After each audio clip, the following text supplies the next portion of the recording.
La Russie et l'Ukraine devient de plus en plus compliqué. Je ne sais pas pour vous, mais moi j'ai de plus en plus de mal à savoir exactement où on en est, quels sont les intérêts de la Russie, quels sont les intérêts de l'Ukraine, quels sont les intérêts des pays occidentaux qui sont de plus en plus présents au sein de cette guerre. Bref, je suis de plus en plus perturbé par la guerre entre la Russie et l'Ukraine. Et pour pouvoir nous éclairer sur ce point-là, eh bien, j'ai demandé à Jacques Beau de venir faire une interview avec moi. Jacques Beau, bonjour. Bonjour. Vous êtes donc, alors je lis, mais vous êtes un ancien membre du renseignement stratégique suisse.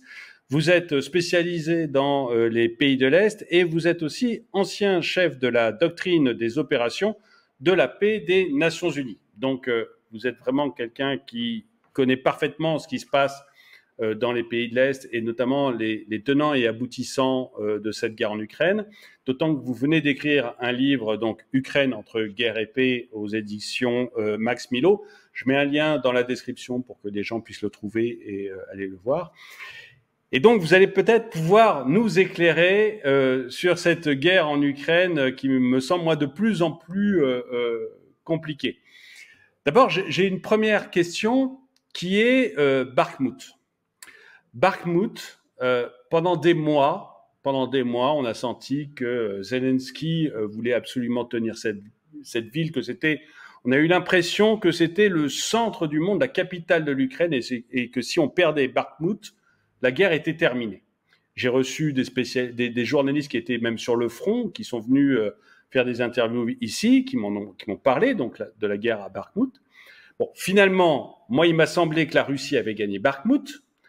Et puis, là, depuis 2 jours, il me semble, dans ce que je lis, on a l'impression que l'Ukraine est en train de reprendre Bakhmout ou que les milices russes privées sont en train de partir, sont remplacées par l'armée officielle russe, mais l'Ukraine nous dit que en fait, c'est une défaite en race compagne et que les Russes sont en train de prendre la fuite. Enfin, on a du mal à savoir ce qui se passe avec cette ville de Bakhmout. Est-ce que vous pouvez nous en parler un peu plus ? Alors, peut-être avant d'aborder Bakhmout, je veux venir à votre interrogation, l'interrogation que vous avez eue en introduction, parce que c'est vrai que beaucoup de gens ne s'y retrouvent pas vraiment dans les narratifs, les différents narratifs qu'il y a autour de cette guerre. Effectivement, pendant une année, on nous a dit que la Russie avait perdu, que l'Ukraine avait gagné, que les Russes n'avaient plus de missiles, qu'ils n'avaient plus d'avions, qu'ils n'avaient plus de chars, qu'ils n'avaient plus de munitions, bref, qu'ils n'avaient plus rien, et que l'Ukraine avançait sans arrêt. Mais en même temps, on s'aperçoit que sur la carte, les choses changent pas beaucoup. Et puis aujourd'hui, on a, alors que on pensait que l'Ukraine avait vaincu cette guerre, eh bien on s'aperçoit que ça n'a pas l'air d'être le cas. Et on a notamment la question de Bakhmout, cette ville de Bakhmout, qui vient comme pour faire s'effondrer tout le château de cartes qu'on avait construit en une année. Alors, peut-être, afin de clarifier les choses dès le départ, Bakhmout est aux mains russes et je ne vois pas actuellement quels seraient les moyens, les capacités et même d'ailleurs même les initiatives ukrainiennes pour reprendre cette ville. Il y a eu quelques contre-attaques, elles ont toutes été repoussées par les Russes. Et si aujourd'hui les milices de Wagner se retirent, c'est tout simplement parce que c'était prévu déjà depuis très longtemps. Et à vrai dire, peut-être pour raconter l'histoire de Bakhmout, l'affaire commence en octobre ou à la fin de l'été 2022. Alors que l'armée ukrainienne a été, le matériel de l'armée, disons, matériellement, l'armée ukrainienne a été éliminée, on peut dire ça comme ça. Les chars, l'artillerie, pratiquement tout, il reste une portion congrue de cette armée. Et à partir de juin 2022, même des médias occidentaux, notamment américains, qui disent à partir de maintenant, l'Ukraine dépend de l'Occident pour continuer la guerre. Donc ça veut dire que le matériel dont elle disposait à ce moment-là avait été détruit. Et c'est à partir de l'été 2022 que les Occidentaux commencent à alimenter ou à fournir à l'Ukraine de manière substantielle des armes de tout genre, des lance-missiles, des missiles anti-chars, pas beaucoup d'avions, mais quelques-uns, et puis des véhicules blindés. Et les Russes, eux, n'avaient pas pour objectif de détruire l'Ukraine, ni même de l'envahir, et ils avaient atteint leur objectif, en quelque sorte, à la fin, en mai-juin, ils ont atteint leur objectif, en réalité.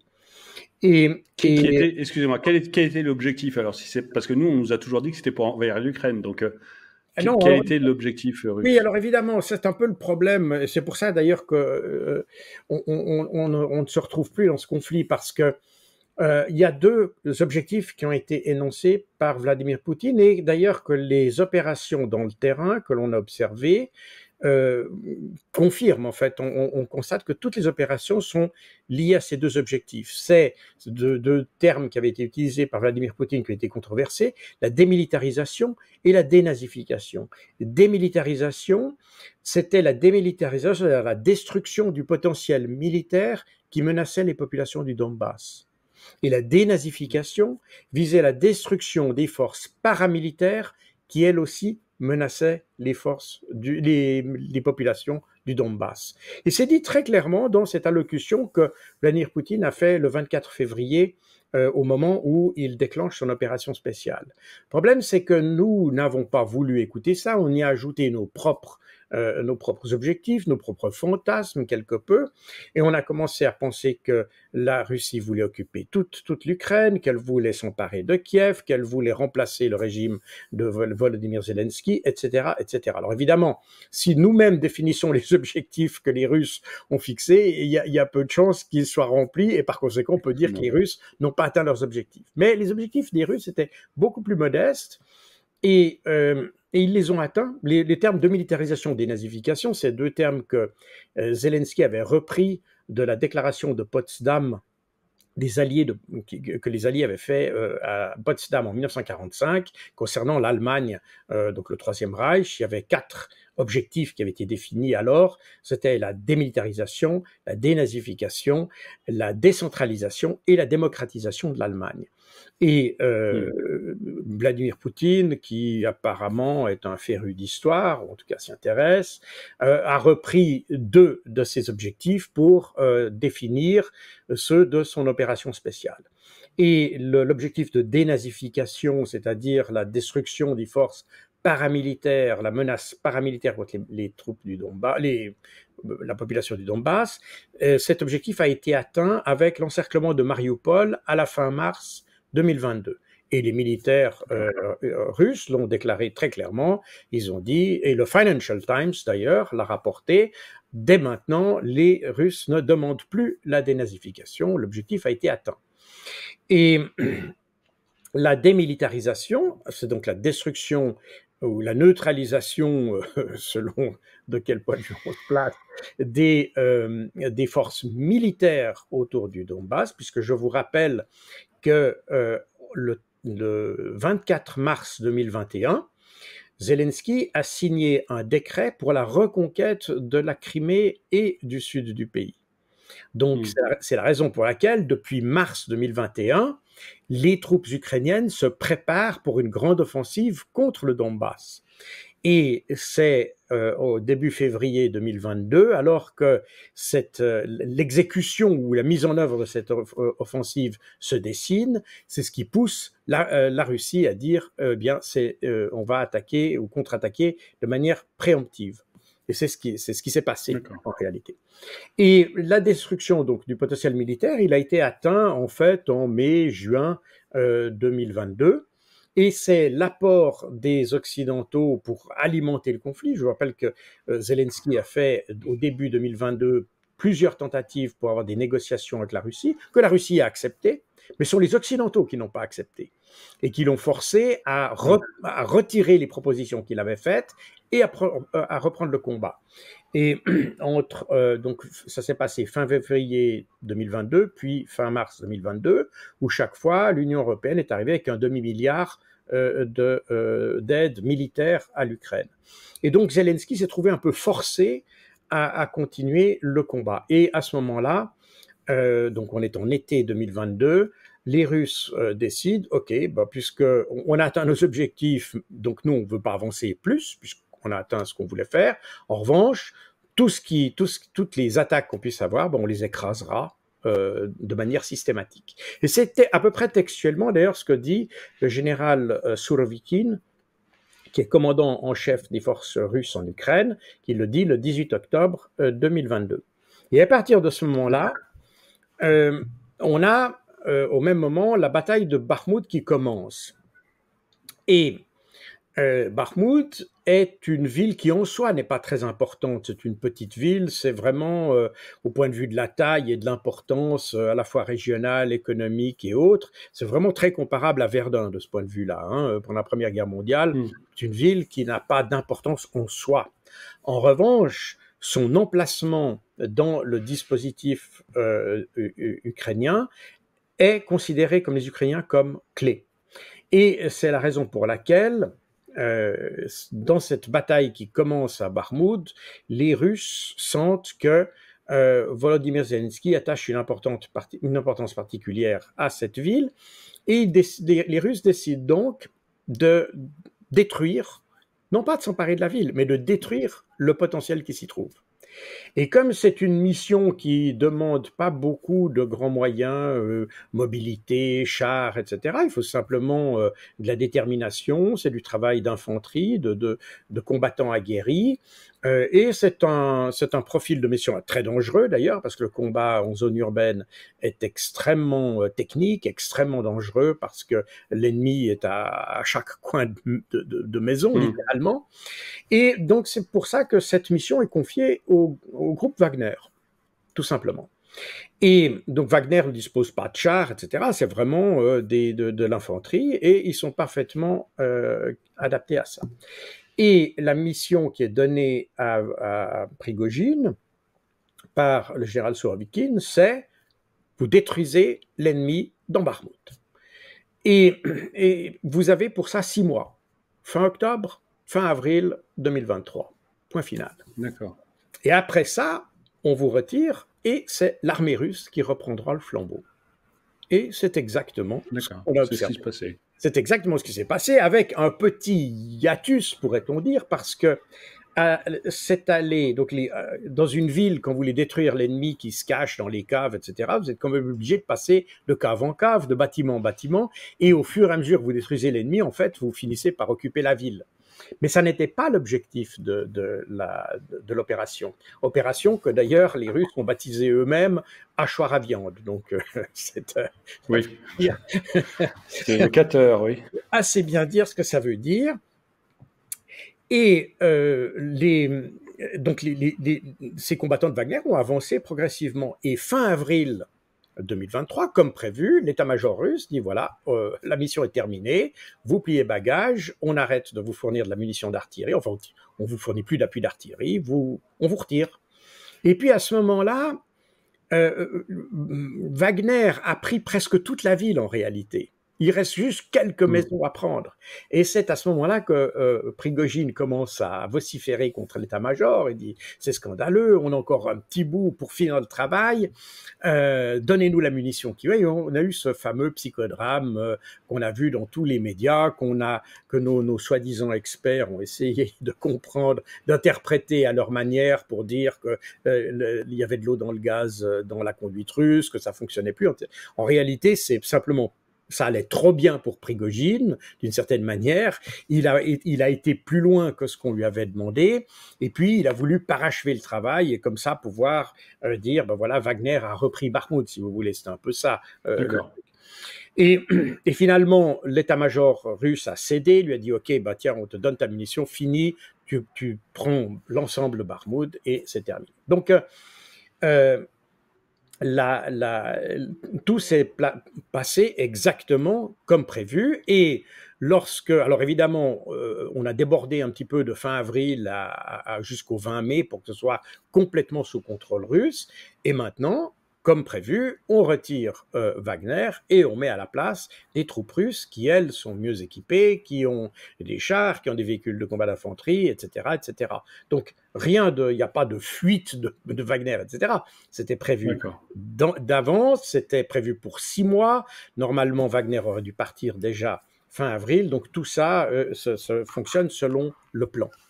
Donc, la seule chose, c'est qu'effectivement, Bakhmout, les Occidentaux n'ont pas très bien compris, parce que c'est, comme je l'ai dit, c'est une ville qui n'est pas importante en soi, qui est importante dans le cadre du dispositif, et même les militaires ukrainiens avaient conseillé à Zelensky de ne pas tenir à Bakhmout, parce que quand vous voulez vous accrocher à chaque millimètre de terrain, eh bien, il y a des pertes importantes.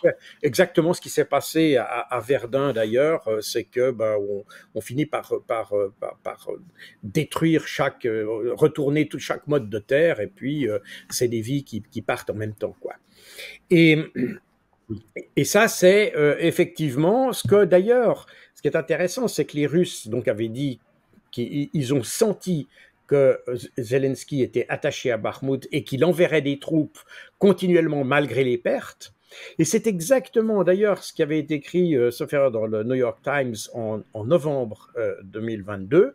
Ils avaient dit Bakhmout sera utilisé comme un trou noir dans lequel les Ukrainiens vont perdre leurs troupes. Et puis, en fait, les Russes vont simplement utiliser Bakhmout simplement pour détruire le potentiel. Je rappelle que, comme on l'a rappelé tout à l'heure, il y avait ces deux objectifs, démilitarisation et dénazification. Ces deux objectifs, si vous les analysez correctement, sont des objectifs qui sont liés à un potentiel. Ils ne sont pas liés à du territoire, ils ne sont pas liés à une occupation, ils ne sont pas liés à une richesse que vous voudrez accaparer, etc. Ils sont simplement liés à la destruction d'un potentiel. Donc vous avez un décalage, et c'est ce décalage-là qui a été tragique, si vous voulez, à Bakhmout, c'est que d'un côté, vous avez les Russes qui ne cherchent qu'à détruire du potentiel sans prendre le terrain, alors que de l'autre côté, vous avez les Ukrainiens qui défendent du terrain sans prendre garde à leur potentiel. Et donc, c'est la raison pour laquelle, à la fin, ce qui compte, c'est le potentiel que vous avez et non pas le terrain que vous avez. Donc, c'est pour ça qu'aujourd'hui, on a cette situation où l'armée ukrainienne a perdu des dizaines de milliers de vies, pratiquement sans nécessité.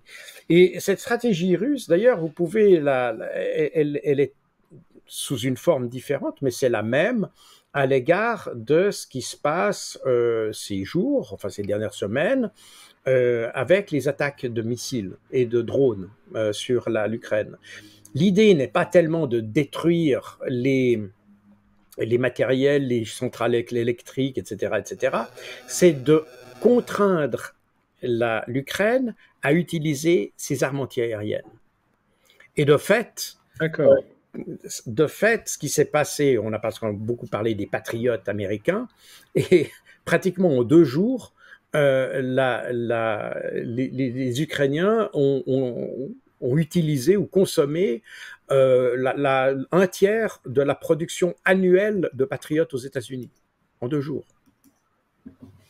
Donc oui, effectivement. J'avais lu ça, c'est que le nombre de missiles patriotes pour arrêter un missile supersonique russe était absolument fou, et que du coup, ça n'arrêtait pas de lancer du missile patriote, quoi. Alors, voilà, il y a un peu de ça. C'est-à-dire qu'en fait, le patriote n'est pas conçu pour arrêter des missiles hypersoniques. Et là, je ne répète pas la propagande de Vladimir Poutine, je répète ce qu'a dit le chef de la défense aérienne ukrainien, qui, parce qu'il y a eu différentes attaques, et puis dans un premier temps, Vladimir Zelensky a dit on a arrêté tous les missiles hypersoniques grâce aux patriotes. Et le chef de la défense aérienne ukrainien, pas russe, ukrainien, est venu, et le général Ignat a dit non, c'est pas vrai, on est incapable d'arrêter les missiles hypersoniques. Et il a bien compris le propos d'ailleurs, parce que ce petit ces petites anecdotes, pour autant qu'on puisse utiliser le terme anecdote pour des choses si tragiques, mais cette anecdote illustre bien la problématique de l'information et de la désinformation entre l'Ukraine et l'Occident. Volodymyr Zelensky, lui, qu'est-ce qu'il veut faire? Il veut montrer que l'Ukraine est efficace, il veut montrer qu'ils arrivent à des résultats, il veut montrer en fait un résultat, l'efficacité de l'Ukraine. Et donc, il a tendance à exagérer les performances. Tandis que les militaires ukrainiens, ils ont très bien compris que le fait de vanter de manière mal adapté ou exagéré ses performances, ça veut dire que les autres finalement disent ah bon ben ils y arrivent donc il n'y a plus besoin de les aider. Ah oui. Et oui. Et c'est pour ça que les militaires, quand vous avez l'office de Zelensky qui dit on a arrêté les missiles russes, on est grand, beau et fort, pratiquement, ils ont lancé, on arrête 99% de leurs missiles. Et les militaires viennent derrière et disent non, c'est pas du tout ça, c'est bien au contraire, on n'est pas capable de les arrêter.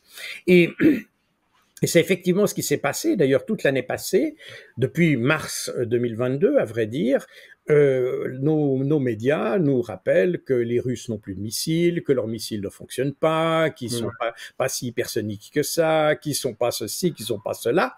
Et c'est la raison pour laquelle, d'ailleurs, pendant une année, on n'a pas jugé nécessaire de donner des armes antimissiles aux Ukrainiens. Et donc, ils ont continué à se faire taper dessus comme ça. Et nous, on a regardé tout en étant très confiants, en écoutant leur propagande, très confiants sur le fait qu'ils arrêtaient tout. En réalité, ils arrêtent très, très peu. Ils arrêtent, mais très peu, pour deux raisons. La première, c'est que, d'abord, je répète, l'objectif des Russes n'est pas de détruire des choses en Ukraine, en réalité, mais c'est de forcer les Ukrainiens à utiliser des armes antiaériennes qu'ils ne peuvent comme ça pas utiliser sur le front. Ils utilisent à Kiev, à Lvov, etc. Mais ils peuvent pas, et c'est exactement d'ailleurs ce qui est en train de se faire avec les patriotes et tout ça. Vous avez vu ces derniers jours qu'on a des attaques qui sont concentrées sur Kiev, et pour une raison bien simple, c'est que les Ukrainiens, s'ils veulent préparer leur grande contre-offensive, ils devraient avoir des armes antiaériennes sur le front. Mais comme ils sont attaqués à Kiev, ils ne peuvent pas mettre ces armes antiaériennes sur le front, ils doivent les garder à Kiev. Et voilà. Et là, ils dépensent leurs missiles avec des systèmes d'armes qui restent sur Kiev, et de ce fait-là, les Russes continuent à avoir les mains libres sur le front de l'armée. C'est exactement la mécanique qui se passe. Donc c'est plus subtil que ce qu'on dit dans nos médias en réalité. Mais alors du coup, la grande contre-offensive dont Zelensky nous parle depuis maintenant quelques mois, d'une manière générale, est-ce qu'elle a démarré? On entend parler de petites attaques sur Moscou, petites parce que les drones n'ont pas l'air d'être militaires en fait. Du peu que j'entends, moi je suis pas du tout spécialiste, mais les explosions n'ont pas l'air suffisamment importantes pour dire que c'est des choses militaires. Mais on voit aussi des tentatives d'incursion. Alors, je connais pas sur Belgorod, je connais pas du tout la géographie là-bas. Mais donc, on voit des tentatives d'incursion. Est-ce que c'est la contre-offensive de Zelensky qui a démarré, la fameuse contre-offensive dont on nous parle, ou pas du tout? C'est juste des petits faits de guerre, comme il s'en produit toujours. Enfin, qu'est-ce qui se passe? Est-ce qu'on a cette contre-offensive qui démarre ou pas du tout, en fait? Alors, pour comprendre, de nouveau, il faut toujours remonter un peu dans le temps pour comprendre ce qui se passe maintenant. Et en fait, cette contre-offensive qu'on nous promet, en fait, pas depuis, enfin, on en parle depuis quelques mois, mais en réalité, c'est la contre-offensive que Zelensky avait promis en juillet 2022, déjà. Et à l'époque, il avait même évoqué une grande contre-offensive avec 1 million d'hommes pour reprendre la Crimée et reprendre le Donbass. Le fait est qu'il n'a jamais réussi à rassembler ce million d'hommes. En été de l'année passée, il a évoqué qu'il avait 700 000 hommes, mais il n'a jamais été en mesure de les engager dans une grande contre-offensive. Et pourquoi? Parce que d'abord, il a plus suffisamment de matériel pour faire ça. Il lui faudrait des chars de combat, il lui faudrait des véhicules d'accompagnement, des véhicules de combat d'infanterie, de l'artillerie, etc. L'artillerie, L'Ukraine est arrivée pratiquement au bout, enfin, elle est arrivée au bout de ses capacités. C'est maintenant les Occidentaux qui alimentent l'artillerie ukrainienne, à telle enseigne que les Occidentaux ont même réactivé d'anciennes fabriques de munitions de l'époque soviétique en Slovénie, en Slovaquie ou en Roumanie, parce que la munition de 152 mm dont devrait disposer l'Ukraine, eh bien, l'Ukraine n'en a plus.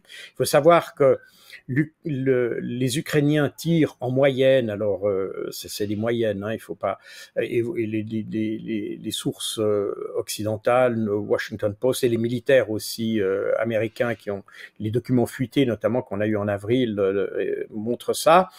En gros, on peut dire que les Ukrainiens tirent entre 2000 et 4000 obus par jour. Seulement, du côté russe, on en tire entre 20 000 et 40 000 par jour. Or, il faut savoir que 30 000 obus par jour, ça représente la production mensuelle de tous les pays occidentaux. Donc, en un jour, les Russes tirent l'équivalent de ce que tous les Occidentaux produisent en un mois, au point de vue munitions. Donc, vous comprenez, vous commencez à voir le problème de logistique qu'il y a. Donc, quand on commence à dire que les Russes manquent de ceci ou de cela, on est dans la désinformation et cette désinformation, elle a un prix parce que elle nous fait pas comprendre le conflit comme il est. Et elle ne nous fait pas aider l'Ukraine comme on devrait.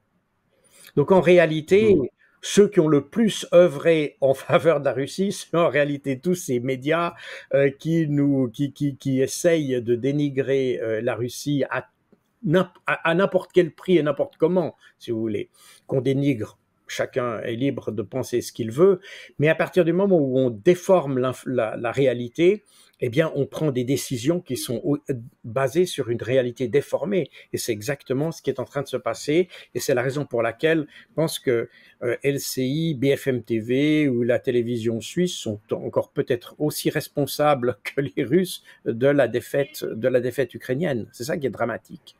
Mais bon, on ne veut pas le comprendre, donc on continue sur cette voie, si vous voulez. Mais donc les Russes, eux, et d'ailleurs il y a un très intéressant article qui vient d'être publié par Business Insider, donc on ne peut pas vraiment qualifier de poutinolâtre ou de Kremlin, qui indique que les Russes, dans ce conflit, n'ont utilisé qu'environ 3% de leur capacité.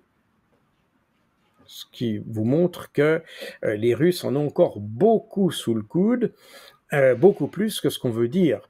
Donc et ça explique peut-être votre question initiale, ça explique un peu la désorientation que tout le monde a, y compris les Ukrainiens, je reviens encore à la contre-offensive, rassurez-vous, mais ça explique ce décalage qu'il y a entre la réalité du terrain, ce que nous attendons de l'Ukraine, et puis la réalité. Et je le dis depuis une année, mais bon, évidemment, aujourd'hui, dans l'air du temps, il faut vanter l'Ukraine et dénigrer la Russie, ça, c'est très bien. Mais la réalité est la réalité. La Russie a le dessus depuis le début de l'offensive. L'Ukraine, depuis le début de leur offensive, donc en février 2022, l'Ukraine n'a jamais repris un territoire qui n'avait pas été abandonné au préalable par les Russes. Parce que les Russes, contrairement aux Ukrainiens, ils sont pas là pour prendre du terrain. Donc, ils s'accrochent pas au terrain. C'est ce qui s'est passé en septembre de l'année passée à Kharkov et en octobre de l'année passée à Kherson. Quand ils ont vu que les Ukrainiens voulaient à tout prix prendre ces territoires, ils se sont dit, nous, c'est des territoires qui ne nous intéressent pas beaucoup, on va les quitter. Et puis, d'ailleurs, les Ukrainiens n'ont même pas poursuivi les Russes. Ils ont laissé partir les Russes et ils sont venus avec un décalage de plusieurs heures. Donc, il n'y a même pas eu de bataille, ni à Kherson, ni à Kharkov. En revanche, lorsque les troupes ukrainiennes sont arrivées dans ces territoires désormais abandonnés, ils ont été accueillis par l'artillerie russe. Ce qui fait qu'il y a eu des pertes ukrainiennes dans ces territoires, mais pas de pertes russes. Et donc, ça vient de cette mauvaise compréhension dès le départ, et vous l'avez dit vous-même, on a toujours dit que les Russes voulaient s'emparer de l'Ukraine. Non, ils veulent pas s'emparer de l'Ukraine. Ils veulent détruire un potentiel. Et peu importe si ce potentiel est à gauche ou à droite du Dniepr. Ça joue aucun rôle. L'important, c'est de le détruire. Et donc, eux s'accrocheront pas au terrain. Et donc, voilà un peu la situation où elle est. Alors, pour revenir à cette contre-offensive, Le problème de l'Ukraine, c'est de rassembler la quantité de matériel et de potentiel suffisant pour avoir une masse critique qui lui permette d'avoir l'avantage dans une ou des batailles. Or, il y a deux phénomènes qui se sont passés. Le premier, c'est que d'abord, les Russes sont très bien préparés, alors ça c'est certain, mais en plus de ça, on a fourni le matériel à l'Ukraine, enfin les Occidentaux ont fourni du matériel à l'Ukraine, mais par petits morceaux, si vous voulez. Donc les Ukrainiens n'ont jamais réussi à avoir d'un coup la masse critique qu'il fallait. Ils ont reçu quelques missiles par-ci, quelques obus par-là, quelques chars ici, quelques avions par-là, avec le résultat que non seulement ces matériels n'ont jamais atteint la quantité suffisante, mais en plus de ça, ils peuvent difficilement être intégrés dans un concept opératif cohérent. Vous voyez, une armée, c'est pas simplement un assemblage de pistolets, de canons, de fusils et d'avions. C'est un système dont chaque composante doit fonctionner en harmonie avec les autres. Les avions appuient les chars sont appuyés par de l'infanterie qui doit avancer avec des véhicules qui doivent avoir des caractéristiques se rapprochant de celles des chars. Quant à l'artillerie, elle doit avoir une portée suffisante pour accompagner le mouvement des chars, etc., etc. Donc on a affaire à des systèmes, sans parler des systèmes de conduite, qui doivent permettre, par exemple, quand on a évoqué tout à l'heure les missiles, quand vous avez 10 systèmes antiaériens qui ne sont pas interconnectés, dès que vous avez une menace, vous avez 10 systèmes qui tirent. Les Russes, eux, ont des quantités de systèmes antiaériens qui ont des propriétés différentes, des qualités différentes pour des objectifs différents. Quand vous avez un engin aérien qui arrive dans leur espace, vous avez, on acquiert la cible, on analyse la cible et automatiquement on choisit le bon missile pour le bon objectif. Résultat des courses, ils utilisent probablement 10 fois moins de munitions pour le même objectif que les Ukrainiens, qui eux ont des systèmes qui sont très imparfaitement intégrés parce que ce sont des systèmes qui ont des provenances différentes, des caractéristiques différentes, qui parfois ont été conçus. Vous avez des armes qui ont été conçues en Allemagne, des armes qui ont été conçues en France, des armes qui ont été conçues aux États-Unis, avec des contextes opérationnels très différents. Par conséquent, il est très difficile de rassembler toutes ces armes un peu hétéroclites, cette espèce de patchwork, en un seul concept opératif. Et ça, évidemment, les Occidentaux ne le disent pas, mais les militaires, eux, le savent. Les militaires savent très bien quelle est la problématique. Donc, ce qui est un peu pervers et cynique quelque part, c'est que on sait qu'on leur donne des armes qui ne leur donneront pas l'avantage, mais qui permettront simplement de prolonger le conflit en réalité. Mais il est douteux que les Ukrainiens aient l'avantage. Et puis alors, il y a le phénomène que la munition, si vous avez été attentif à l'actualité ces derniers jours, encore que les médias occidentaux n'ont que très peu répercuté ça, mais en réalité, les Russes ont frappé d'immenses dépôts de munitions, justement de ces munitions occidentales qui étaient venues à Khmelnytsky, à Ternopol, à Pavlograd, etc. Il y a toute une série de grands dépôts de munitions qui ont explosé, enfin qui ont été attaqués par les Russes. Et donc, si vous voulez, toute cette munition, eh bien, c'était de la munition que les Occidentaux avaient envoyée en vue de cette grande contre-offensive. La contre-offensive. Plus on avance dans le temps, plus Zelensky voit son potentiel de succès se réduire. C'est la raison pour laquelle l'offensive, et on sait par les documents fuités en avril, que initialement cette offensive de printemps ou contre-offensive de printemps était prévue pour fin avril. Elle a été repoussée, elle a été très rapidement repoussée à mi-mai, puis ensuite fin mai, ensuite juin, puis maintenant on ne sait plus vraiment quand elle le sera, mais Zelensky n'a pas l'air d'être très pressé. D'ailleurs, c'est pour ça qu'aujourd'hui, aujourd'hui il demande des F-16, il dit tant que j'ai pas des F-16, je peux pas faire ma contre-offensive. Donc si vous voulez, il constate qu'il lui manque toujours quelque chose parce que au fur et à mesure qu'il le reçoit, c'est détruit, donc il demande des choses nouvelles. Et puis on est un petit peu dans cette espèce de de serpent qui se mord la queue et on voit pas très bien où ça peut finir. Et alors une partie des interrogations que vous avez évoquées à votre niveau, mais il y a les Américains, eux, commencent à se les poser aussi parce que ce qui se passe, c'est que l'année prochaine, le président Biden veut se représenter à la présidentielle. Et il n'a pas vraiment envie de se présenter à la présidentielle avec un conflit qui est en cours et puis qui manifestement montre qu'il y a un bégaiement occidental dans cette affaire et que donc on s'est engagé dans un conflit sans avoir les moyens de le soutenir. Et on sait que, en fait, l'armée ukrainienne a été déjà très largement décimée. Donc, on est en train de mettre des emplâtres sur des jambes de bois, en quelque sorte. Et on s'en rend bien compte. Et les Américains, ou plutôt l'administration Biden, ne veut pas entrer dans la présidentielle avec un truc comme ça. Donc, on sait que ça va devoir s'arrêter. Il va leur trouver une solution pour que on cesse de tirer d'une manière ou d'une autre. Oui, mais on a l'impression justement de quelque chose de pas clair là-dessus. C'est-à-dire que d'un côté, on sent qu'il y a un agacement du côté des occidentales. On entend les Anglais, on entend les Allemands, vous parlez de Biden, où effectivement, ils commencent à dire il nous faut des résultats. Mais d'un autre côté, quand à chaque fois que Zelensky veut ou Poutine veulent faire la paix, entre guillemets, en tout cas engager des négociations, moi j'ai lu récemment, il me semble, le chancelier allemand qui disait c'est pas le moment de négocier ou c'est pas le moment de faire la paix. Ou le Premier ministre anglais aussi, je crois, qui a dit on s'opposerait à une paix. Il me semble que c'est eux, que c'est leur verbatim. Oui.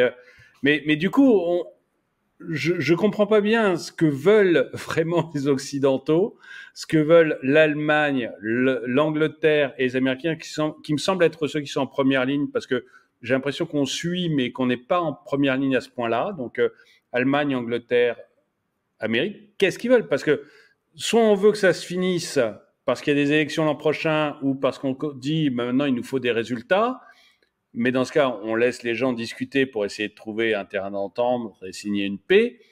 Soit on veut pas que ça se finisse et on utilise aussi les mots qu'ils disent, c'est-à-dire il n'est pas question d'arriver à une paix aujourd'hui, on serait contre le fait qu'il y ait un accord de trouver. Quelle est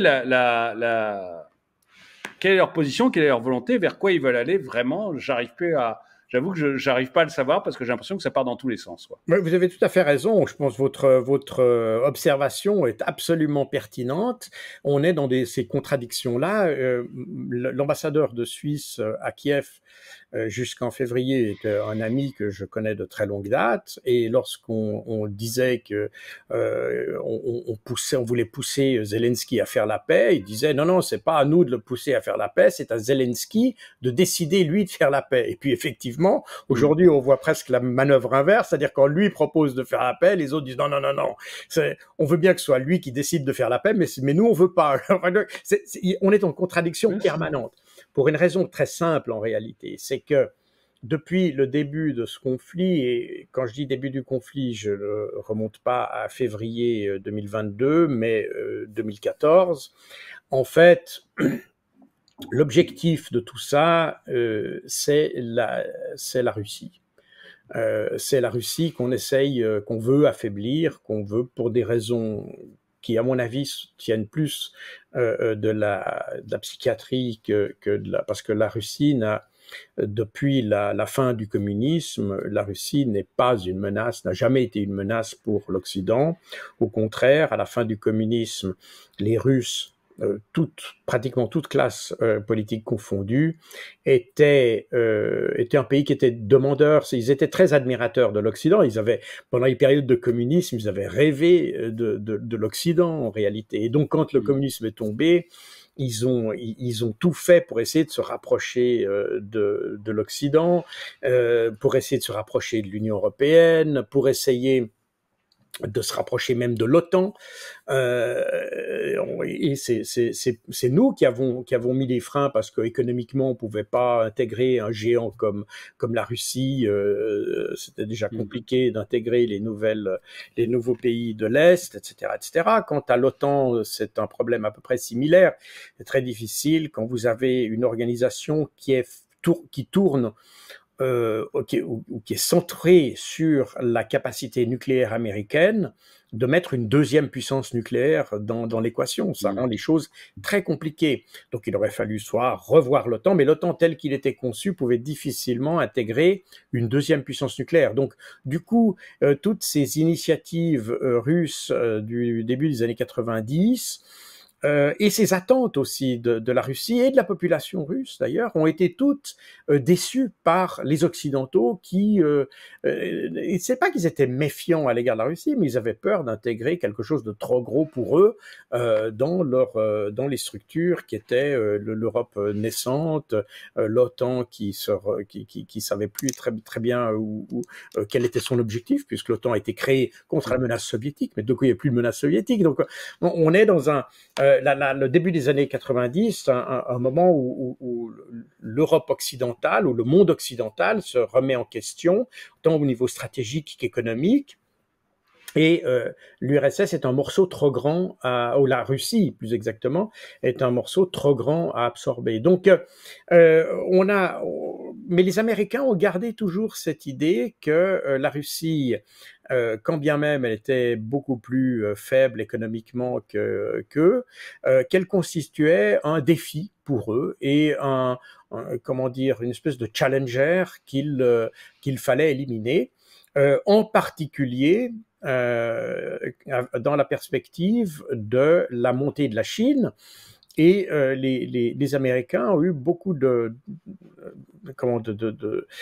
d'interrogations sur la manière donc leur adversaire c'est la Chine très clairement parce que c'est eux qui deviennent la puissance économique, qui prennent de l'importance. On le voit au niveau diplomatique, on le voit grâce aux routes de la soie, etc., etc. Et la Russie, là-dedans, les Américains seraient beaucoup plus contents s'il y avait une Russie beaucoup plus affaiblie et qui ne puisse pas renforcer la Chine, qui ne puisse pas renforcer l'Europe et donc qui soit une sorte de zone neutre. C'est pas pour rien que cette dernière année, à l'écart de nos médias d'ailleurs, vous avez eu une série de conférences sur ce que les Américains appellent pudiquement la décolonisation de la Russie, c'est-à-dire en gros son démembrement et sa décomposition dans différents petits pays indépendants. J'en donne d'ailleurs deux exemples de cartes dans mon ouvrage, un exemple avec 19 États et un autre à 34 États. Donc on est sur quelque chose de... L'idée est d'affaiblir la Russie au point qu'elle n'existe plus en tant qu'entité territoriale et politique qu'on connaît, et probablement militaire aussi.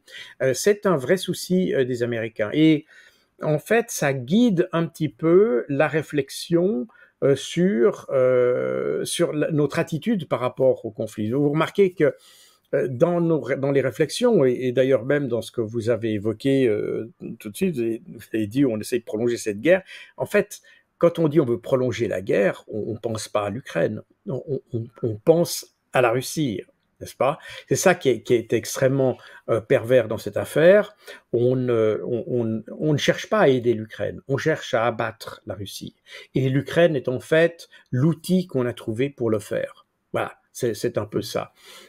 L'Ukraine est un peu la victime consentante. Et je dis victime consentante parce que en mars 2019, le conseiller de Zelensky, Oleksiy Arestovitch, a donné une interview à une télévision ukrainienne où il explique que, donc en mars 2019, je rappelle pour ceux qui l'ignorent, mars 2019, c'est un mois avant les élections présidentielles qui feront de Zelensky le président de l'Ukraine. Et à ce moment-là, donc en mars, donc un mois plus tôt, son conseiller personnel, qui faisait déjà partie de l'équipe présidentielle,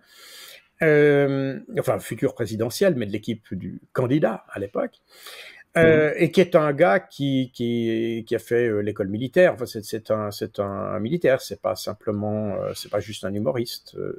C'est quelqu'un qui connaît plus ou moins son sujet. Et dans cette interview, il dit pour entrer dans l'OTAN, nous ne pouvons pas avoir de conflit ouvert avec la Russie, puisque je vous rappelle qu'à ce moment-là, l'Ukraine se considère en conflit avec la Russie, et c'est d'ailleurs ce qu'on dit depuis avec l'histoire de la Crimée, etc. Et donc, comme dans l'OTAN, on ne peut pas prendre un pays qui est déjà en conflit, parce que ça signifierait que l'alliance... Que la guerre se généralise. Exactement. Donc, la condition pour que l'Ukraine entre dans l'OTAN, c'est que la Russie ne soit plus un adversaire. C'est-à-dire qu'elle soit suffisamment affaiblie ou vaincue ou détruite, ou enfin, vous pouvez employer le verbe que vous voulez, de façon à ce qu'elle ne représente plus un défi. Et donc, à ce moment-là, il n'y a pas de problème, l'OTAN pourrait le prendre. Et c'est ce que comprennent en tout cas les Ukrainiens. Et ce que décrit Arestovitch là, il dit, il nous faut avoir une guerre, et nous aurons une guerre avec la Russie, afin de pouvoir entrer dans l'OTAN. Et quand d'ailleurs la journaliste lui demande, mais cette guerre, elle sera, vous voyez ça quand? Donc le gars d'abord décrit la guerre. Hein. Alors là, il fait pas un grand effort d'imagination, il décrit ce qu'il y a dans les écoles militaires ukrainiennes, et même de l'OTAN d'ailleurs, avec des scénarios qu'on connaît, qui sont classiques, mais qui représentent d'ailleurs ce qui s'est passé en février de l'année passée. Et quand elle lui demande, oui, mais ça, cette guerre, c'est pour quand? Il dit 2021-2022. Donc en 2019, on savait qu'il devait y avoir une guerre avec la Russie. Et donc on est parti sur un narratif où on savait qu'il y avait un conflit et dont l'issue du conflit devait nécessairement être la défaite de la Russie. Alors pour les Ukrainiens et les Américains, c'est deux objectifs différents. Pour les Américains, c'est un objectif un peu générique, si vous voulez, c'est supprimer un concurrent d'une certaine manière. Pour les Ukrainiens, c'est la clé, le passage obligé, si vous voulez, pour entrer dans l'OTAN. Voilà. Et un élément, vous qui, je crois que vous traitez davantage, enfin je vous suis surtout pour les questions économiques, mais vous êtes sur d'autres sujets aussi. Mais l'élément central de la stratégie qui devait être appliquée contre la Russie, c'est les sanctions. C'était ça. Et d'ailleurs, Oleksiy Arestovitch, en 2019, le dit très clairement, c'est les sanctions qui doivent amener la Russie à genoux. Et qui doivent amener la Russie dans une situation où elle n'est plus en mesure de continuer la guerre parce que son potentiel économique, son potentiel industriel n'est plus en mesure de suivre. Et en disant ça, d'ailleurs, il fait écho à un document qui a été publié à peu près à la même époque, d'ailleurs, par un think tank américain, la Rand Corporation, qui est un think tank qui a été créé en 1948-49 pour réfléchir à la stratégie américaine, stratégie nucléaire, etc., et qui travaille pour le Pentagone depuis lors. Donc c'est un des institutions de réflexion militaire les plus respectées et les sans doute aussi une des plus compétentes aux États-Unis. Et à la même époque où vous avez cette interview avec Arestovitch, la Rand Corporation publie un document de 300 pages, enfin plus de 300 pages, qui décrit la manière de détruire la Russie en utilisant l'Ukraine. Les sanctions. Alors, les sanctions et l'Ukraine, parce qu'il faut un déclencheur, parce que pour sanctionner, vous ne pouvez pas tout à coup dire, ah ben maintenant, à partir de demain, on vous sanctionne. Il faut qu'on provoque, il faut que vous fassiez quelque chose qui justifie l'application des sanctions, parce que le problème, c'est pas simplement les sanctions américaines, parce que pour un pays, pour un pays comme la Suisse, Luxembourg ou Malte, si vous voulez, vous arrivez très vite à asphyxier un pays comme ça avec des sanctions. Là, pas de problème. Mais quand vous avez un pays comme la Russie qui fournit l'énergie, du pétrole, qui a des ressources naturelles absolument gigantesques et qui fournit à peu près la totalité du globe, vous êtes obligé d'avoir non pas des sanctions massives, pas seulement des sanctions massives en termes de largesse de bande, si vous voulez, mais il faut c'est que tout le monde y participe. n'est-ce pas? Il faut que vous ayez la participation. C'est pour ça que les Américains et les Européens dans la foulée sont aussi pressants sur les pays africains, sur les pays du Moyen-Orient, sur la Chine, etc. Parce que si vous avez un trou dans le filet, eh bien, c'est d'ailleurs ce qui s'est passé, c'est que beaucoup de pays ne se sentent pas concernés par ce conflit, à juste titre d'ailleurs, et ils n'ont pas participé à ces sanctions, en tout cas pas dans la même mesure que ce qu'attendaient les Occidentaux. Donc, les sanctions jouaient un rôle considérable, mais pas seulement, il fallait le déclencheur. Le déclencheur, c'était l'Ukraine. Et c'est pas pour rien qu'on a eu ce décret de Zelensky en mars 2021. C'était un peu l'étincelle qui devait déclencher l'affaire.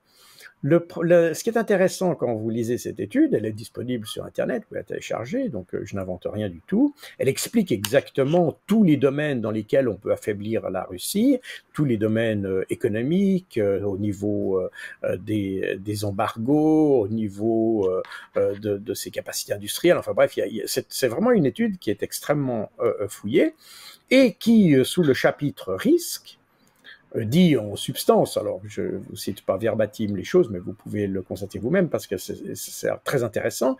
Après avoir décrit une stratégie assez complète pour affaiblir la Russie, dans les risques, les gars de Rand Corporation disent ça c'est la stratégie qu'on vous propose, mais personnellement, on vous conseille de ne pas l'appliquer parce que il y a beaucoup d'inconnus dans la stratégie qu'on vous donne, notamment les capacités et la résilience de l'économie russe, qu'on n'est pas en mesure. Beaucoup d'éléments d'évaluation qu'on a utilisés sont des éléments qui datent des années 2010-2014. Hein. Je rappelle qu'en 2014, il y avait une première volée de sanctions qui avait été appliquée à la Russie, et qui avait été relativement efficace d'une certaine manière, parce que la Russie n'était pas vraiment préparée à ces sanctions, et là, il y a eu une certaine efficacité.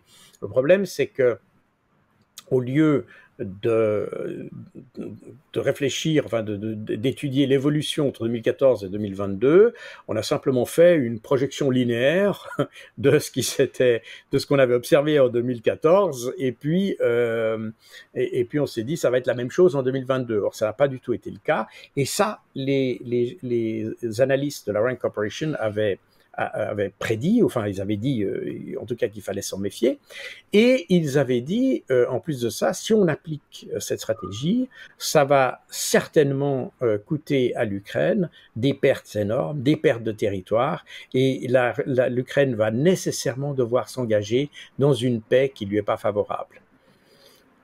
D'accord. Donc en fait, en réalité, on est dans un narratif qui était totalement dirigé. On a pratiqué un peu la méthode Coué quelque part. Hein. On essaie de se convaincre que l'adversaire est mauvais, malhabile, incapable, etc. Et puis on a travaillé là-dessus et on reste un peu là-dessus et on s'est persuadé que la Russie allait perdre. Voilà. Et on n'arrive pas à sortir de ce narratif. Et vous voyez d'ailleurs, bon, vous êtes un média indépendant, mais quand vous regardez les médias traditionnels, est assez effarant de voir l'incapacité qu'ils ont à sortir de ce narratif, à réanalyser la situation de manière plus adéquate, manière plus objective. Et le problème, c'est qu'on a conforté les Ukrainiens. Quand je dis les Ukrainiens, je dois encore ici mettre un bémol parce que en réalité, les Ukrainiens sont sont pas les idiots que LCI croit qu'ils sont. Les Ukrainiens sont beaucoup plus avisés que ça. Le problème, c'est que notre interlocuteur ou l'interlocuteur de nos médias, c'est finalement Zelensky et les gens qui sont autour de lui. Mais en Ukraine même, les militaires ukrainiens, entre autres, mais pas seulement, parce que quand on regarde les médias ukrainiens, on s'aperçoit qu'ils sont pas toujours. Alors, ils sont dans un pays en guerre, donc ils vont pas avoir une opinion radicalement différente du gouvernement, etc. Il y a des contraintes qu'on imagine bien, qui sont d'ailleurs qu'on retrouve en Russie aussi. Hein, c'est assez logique. Oui, qui sont normales. Oui. C'est logique dans un pays en guerre. Mais dans ces limites-là, vous remarquez que la presse, les journalistes ukrainiens sont beaucoup plus critiques que leurs homologues occidentaux sur la manière dont l'Ukraine conduit la guerre et dans la manière dont les Occidentaux aident les Ukrainiens. Parce que c'est dans la presse ukrainienne qu'on voit apparaître des choses assez quand vous les dites sur les médias, sur YouTube, etc., vous avez immédiatement un journaliste français ou suisse qui vous dira que vous êtes un agent de Poutine, etc., etc. Mais en réalité, les Ukrainiens eux-mêmes ont dénoncé des armes qui avaient été fournies par l'Occident, qui étaient défectueuses ou qui n'étaient pas adaptées au combat que l'Ukraine livre à la Russie, etc., etc. La presse ukrainienne a été beaucoup plus critique, alors de nouveau dans des limites raisonnables, parce que par la force des choses, ils ne peuvent pas tout dire, ça s'explique très bien, mais la presse ukrainienne est beaucoup moins alignée derrière Zelensky. D'ailleurs, à telle enseigne que alors ça se voit pas dans les médias francophones, hein. Les médias francophones, là, on est aligné couvert Oui. derrière la propagande. Donc mais c'est assez dramatique parce que du côté anglo-saxon, il y a un regard beaucoup plus critique sur ce qui se passe et l'importance de la presse ukrainienne, d'ailleurs, est beaucoup mieux reconnue par les anglo-saxons que par les francophones. Et puis, les anglo-saxons ont aussi dénoncé des matériels qui étaient défectueux, etc. J'entends. Donc, c'est assez amusant qu'on est vraiment, particulièrement en France, mais la méthode Coué, c'est typiquement, hein, de nouveau, je suis suisse de passeport, mais rassurez-vous, j'ai beaucoup de racines françaises aussi, donc je prêche aussi un petit peu pour ma paroisse, et je me permets d'être critique parce qu'on trouve un peu les mêmes travers dans tout le paysage médiatique francophone, à vrai dire. Et c'est dommage parce que je pense qu'on a contribué à pousser les Ukrainiens dans la mauvaise direction. Voilà, aussi dramatique et aussi incongru que ça puisse paraître, on ne les a pas vraiment aidés à analyser la situation telle qu'il faudrait le faire pour aborder le conflit de manière raisonnable. Vous savez, si vous partez sans arrêt de l'idée que l'ennemi est plus faible qu'il n'est réellement, vous avez toutes les chances de vous planter. Et c'est ce qui se passe. Mais du coup, pour finir, est-ce qu'il y a une sortie de crise que l'on peut voir qui va arriver, ou est-ce qu'on est dans un conflit qui va encore s'éterniser des années? Enfin, est-ce qu'il y a une sortie de crise visible là qui commence à poindre, ou pas du tout? On va rester comme ça à parler de l'Ukraine, de la guerre Russie-Ukraine, comme on a parlé de la guerre du Liban pendant un moment, c'est-à-dire une dizaine d'années, quoi, avant qu'il se passe quoi que ce soit. Alors, j'ai l'impression que dans l'esprit des Occidentaux, c'est comme ça que ça devrait se faire. Parce que les Occidentaux n'arrivent pas à concevoir l'idée. Parce que, n'est-ce pas, aujourd'hui, si vous regardez la carte, vous voyez la carte telle qu'elle est. Et vous imaginez bien que s'il y avait une négociation aujourd'hui, on ne voit pas très bien par quel prodige les Russes décideraient du jour au lendemain que bon, écoutez, on est arrivé là où on est arrivé, mais finalement, pas de problème, on repart en arrière, on se serre la main, et puis voilà. Donc, on comprend bien que les Russes, ils sont arrivés aussi loin, d'abord, ils sont allés pour les populations du Donbass, et les populations du Donbass ont des attentes par rapport à eux. Je rappelle que la plus grande partie des réfugiés ukrainiens, si on prend par pays, hein, si on prend par région, il y a un nombre très important qui est parti en Occident, mais si on prend par pays, le pays que les Ukrainiens ont le plus choisi pour fuir l'Ukraine a été la Russie.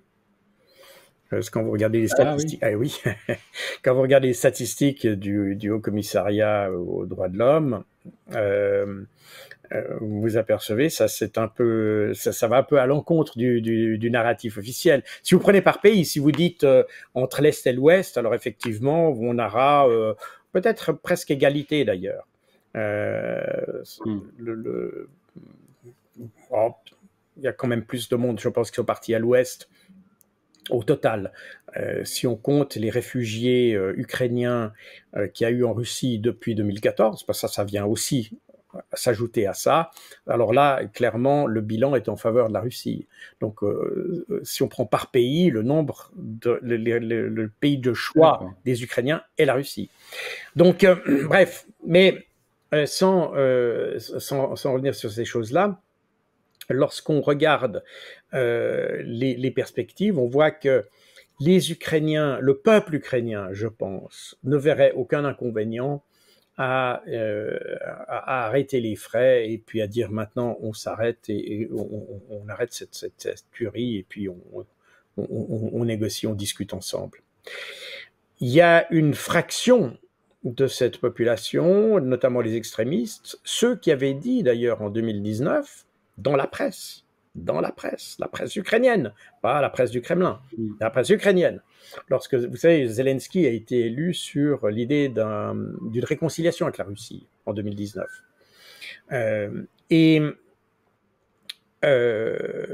Dmitry Yarosh, qui est le chef d'une de ces milices paramilitaires, enfin, quand des milices paramilitaires, donc on parle quand même de quelques dizaines de milliers d'hommes, hein, on n'est pas sur simplement 300 mecs quelque part, on est vraiment sur quelque chose de très sérieux, qui aujourd'hui ont même des chars, etc. Donc c'est vraiment une partie formellement pas intégrée à l'armée ukrainienne, mais qui est parallèle à l'armée ukrainienne, un peu comme Wagner, pourrait-on dire, si vous voulez, en plus important. Mais Dmitry Yarosh a dit, donc, dans la presse ukrainienne, il a dit, si Zelensky exécute son programme, on l'élimine, on le pendra. Clair et net. Et ces gens sont toujours là. Ces gens sont toujours là. Et vous avez un noyau dur extrémiste autour de Zelensky qui fait tout pour empêcher qu'il y ait négociation. Et d'ailleurs, c'est un grand journal, maintenant je peux me tromper entre le Washington Post et le New York Times, qui avait dit au début de cette année, qui avait dit que Zelensky est en train de jouer sa survie politique, voire physique. Parce qu'il y en a beaucoup qui, dans son entourage, n'accepteraient pas qu'il négocie. Donc en fait, Zelensky est une personne qui, je pense, est dans une situation extrêmement inconfortable, que nous avons mis dans cette position. Il est vraiment entre le marteau et l'enclume en ce moment, parce que je pense qu'il se rend compte, comme beaucoup, que ce conflit va nulle part, mais il est inféodé ou obligé par ses partenaires occidentaux, parce que, à part ça, on parle des armes, bien sûr, mais le jour où l'Ukraine, on aboutit à une négociation, une paix, etc., qui va financer la reconstruction de l'Ukraine? Parce que, vous voyez, là, il y a aussi quelque chose. Actuellement, aujourd'hui, l'Ukraine vit ou survit grâce à l'aide financière qu'elle reçoit des Occidentaux, de l'Union européenne, États-Unis, etc. Mais si l'Ukraine négocie une paix que les Occidentaux ne veulent pas, parce qu'eux veulent voir continuer le conflit, qui va se retrouve ruiné, ouais. Comprenez? Donc en fait, on a mis Zelensky dans une position extrêmement inconfortable où on voit que la guerre ne mène à rien, mais que la négociation est exclue par les partenaires de Zelensky. Donc on voit qu'il y a un jeu extrêmement pervers qui est mené par les Occidentaux, et ça d'ailleurs c'est accepté par nos médias. C'est ça qui est assez frappant, que quelques politiciens extrémistes comme Lindsey Graham aux États-Unis, qui sont des fanatiques anti-russes, etc., bon, ça peut se concevoir dans le paysage, mais on ne voit pas très bien pourquoi on essaye de pousser et d'inciter les Ukrainiens à persévérer dans un conflit dont on sait qu'il ne mènera à rien. Parce que même si cette contre-offensive devait connaître du succès, et tous les experts, bon, déjà le terme succès devrait vraiment être défini, parce que il y a peu d'experts qui voient un succès réel de cette offensive. Alors, peut-être ils vont récupérer quelques kilomètres carrés, peut-être.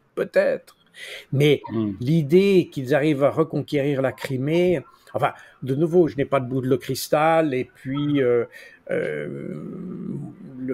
les miracles existent probablement sur cette terre. Enfin, je ne sais pas, mais disons que les éléments factuels que nous avons, les éléments techniques qu'on a à disposition, toutes les informations montrent que le succès ukrainien, s'il y en a un, il ne sera pas de nature à déstabiliser la Russie, ni même à la pousser à quitter ses positions. Donc, on voit bien que quel que soit le cas de figure, on risque plus ou moins de se retrouver dans une situation très proche de celle qu'on a maintenant, même si on pourrait admettre que je sais pas, je ne veux pas préjuger non plus des forces ou des faiblesses de l'armée ukrainienne. Elle est peut-être capable de reprendre une portion significative de territoire, mais elle n'arrivera sans doute guère plus, parce que comme je l'ai dit tout à l'heure, comme disait Business Insider, les Russes n'ont investi pour l'instant qu'environ 3% de leur capacité dans ce conflit. Donc, alors que l'Ukraine, elle est en train de racler les fonds de tiroir. C'est pour ça que les munitions occidentales, les missiles occidentaux, les chars, les avions, tout ça est si important, parce qu'elle n'a plus rien. Donc, si vous voulez, l'Ukraine a vraiment l'eau au menton, alors que c'est pas le cas de la Russie. Alors, évidemment, on peut se persuader du contraire, et c'est ce que nos médias essayent de le faire, mais se persuader du contraire ne signifie pas que la réalité est celle-ci. C'est ça. Très bien. Eh ben, Jacques Beau, je vous remercie pour cet éclairage. Donc, je rappelle votre livre Ukraine entre guerre et paix, qui est chez Max Milo. Je mets un lien dans la description pour qu'on puisse aller l'acheter chez votre éditeur. Merci à tous ceux qui ont regardé cette vidéo. Mettez-lui un pouce vers le haut, commentez-la, partagez-la. Merci à tous ceux qui soutiennent la chaîne. Et moi, je vous dis à très bientôt. Merci à vous. Merci.